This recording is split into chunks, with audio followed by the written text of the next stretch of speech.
السلام عليكم ورحمة الله وبركاته. اللقاء ساير في الآونة الأخيرة من إعلاميين معروفين وناس معروفة وين مصلحتها وين هما خويا، اللي هو سي السحبي وسي فوزي، والأخبار إنه فرجي باش يتكفل ب4 ملاعبية وباش يضخ مبلغ كذا وكذا. هي أخبار مفيدة حاجة واحدة، إنه يضربوا جمهور النادي الأفريقي مع فرجي. في الوقت الحاضر وبعد البوست الأخرى اللي هبطها فرجاني اللي أكد فيها إنه ما ثمش منه الأخبار الجملة.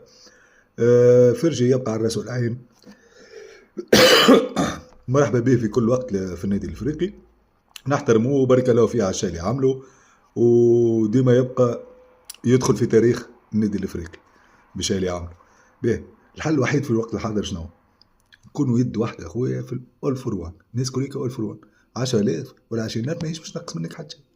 نكونوا رجال، فرحونا بالبطوله نفرحوهم احنا، ونكونوا يد واحده باش نبداو السيزون باريحيه ونكملوا السيزون باريحيه.